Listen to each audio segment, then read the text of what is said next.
नमस्कार दोस्तों, आज मैं आप सभी के समक्ष लेके आई हूँ रविवार की व्रत कथा। चलिए आरंभ करते हैं।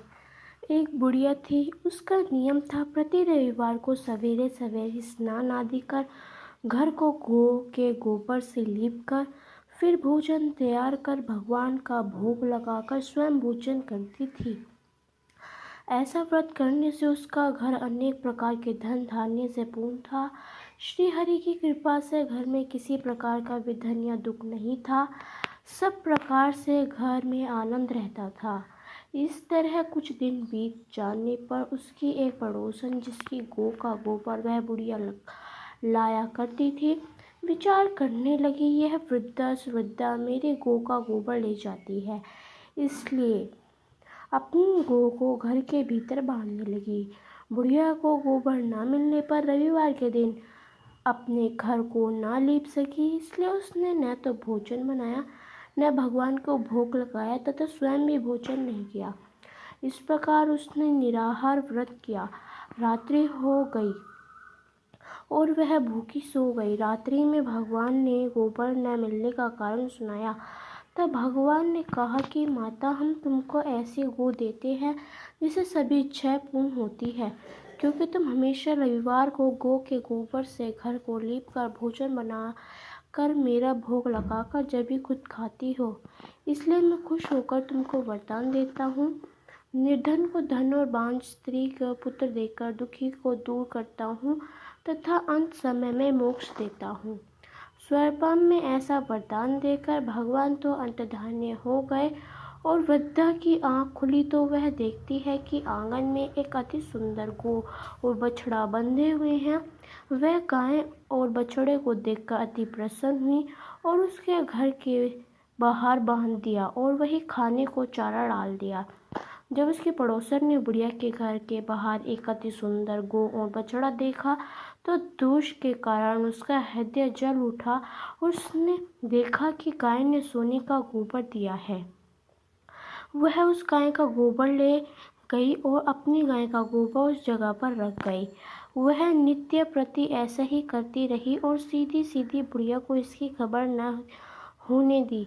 तब स्वयं ही ईश्वर ने सोचा कि चालाक पड़ोसन के कर्म से बुढ़िया ठगी जा रही है, तो ईश्वर ने संध्या के समय अपनी माया से बहुत जोर की आंधी चला दी।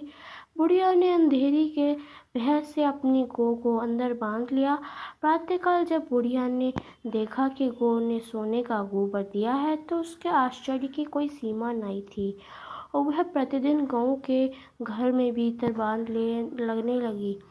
उधर पड़ोसन ने देखा कि बुढ़िया गऊ को घर के भीतर बांधने लगी और उसका सोने का गोबर उठाने का दाव नहीं चलता, तो वह ईर्ष्या और डाल से जल उठी और कुछ उपाय न देख पड़ोसन ने उस देश के राजा की सभा में जाकर कहा, महाराज, मेरी पड़ोसन एक वृद्धा है के पास ऐसी गौ है जो आप जैसे राजाओं के ही योग्य है। वह नित्य सोना का गोबर देती है। आप उस सोने से प्रजा का पालन करिए। वह वृद्धा इतना सोने का क्या करेगी? राजा ने यह बात सुन अपने दूतों को वृद्धा के घर से गौ लाने की आज्ञा दी। वृद्ध प्रातः ईश्वर का भोग लगा भोजन ग्रहण करने ही जा रही थी कि राजा ने कर्मचारी गौ खोल कर ले गए। वृद्धा काफी रोई चिल्लाई, किंतु कर्मचारियों के समक्ष कोई क्या करता। उस दिन वृद्ध गांव के वियोग में भोजन न खा सकी और रात भर रो रो ईश्वर से गौ को पूर्ण पाने के लिए प्रार्थना करती रही। उधर राजा गौ को देखकर बड़ा प्रसन्न हुआ, लेकिन सुबह जैसे ही वहां सारा महल गोबर से भरा दिखाई देने लगा, राजा यह देख घबरा गया। भगवान ने रात्रि में राजा को स्वप्न में कहा कि हे राजा, गाय को वृद्धा को लौटाने में ही तेरी भला है। उसके रविवार के व्रत से प्रसन्न होकर मैंने उसे गाय दी थी। प्रातः होने पर राजा ने वृद्धा को बुलाकर बहुत से धन के साथ सम्मान के सहित गऊ और बछड़ा लौटा दिया। उसके पड़ोसिन को बुलाकर उचित दंड दिया।